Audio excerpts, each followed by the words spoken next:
আসসালামু আলাইকুম, কেমন আছেন সবাই? একটি সতর্কনীয় বার্তা। সিটি স্ক্যান, এমআরআই, রেডিওথেরাপি, এক্সরা যে রুমে করানো হয় সেই রুমে ডাক্তার পর্যন্ত থাকে না। কেন?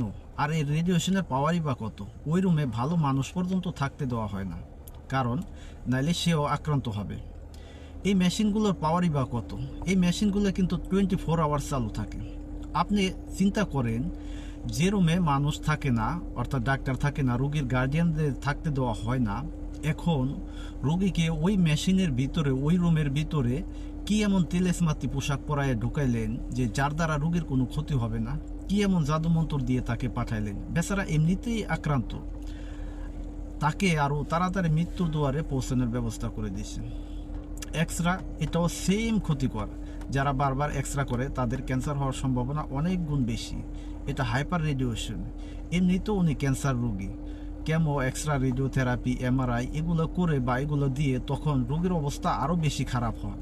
তখন ডাক্তারকে প্রশ্ন করলে যে রোগীর অবস্থা এরকম কে দিন দিন খারাপ হচ্ছে, তখন ডাক্তার বলে আমরা আমাদের যথাসাধ্য চেষ্টা করছি। তার মানে আপনার রোগী আপনি হাতে ধরে মৃত্যুর দুয়ারে পৌঁছে দিচ্ছেন।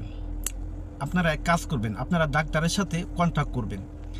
এই সব করে যদি রোগী ভালো হয়, তাহলে আপনি যে টাকার অ্যামাউন্ট দাবি করছেন আমরা আপনাকে এর দ্বিগুণ দিব। দেখবেন কোনো ডাক্তারই রাজি হবে না। এখানে তারা রিস্ক নিতে চাইবে না। তার কারণ হলো, এগুলো যে বোগা চিকিৎসা এটা তারা ভালো করেই জানে।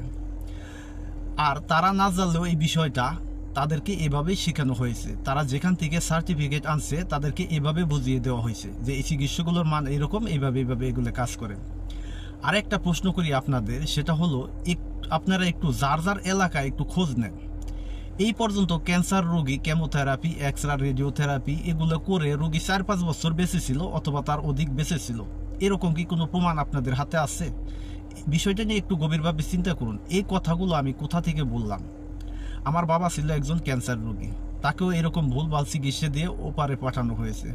দোয়া করি আল্লাহ তাকে জান্নাত নসিব করুক। তখন থেকে আমি এটা নিয়ে রিসার্চ বা গবেষণা শুরু করি যে এর মূল কারণটা কি, চিকিৎসার মানে কি, এটা আমাকে জানতেই হবে, খুঁজতেই হবে আমাকে। অথচ ক্যান্সারের চিকিৎসা অনেক সহজ, এটাকে তারা অনেক জটিল করে ফেলেছে।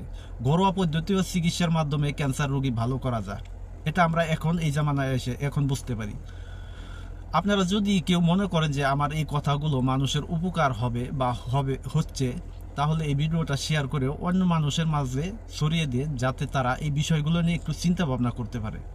ধন্যবাদ সবাইকে।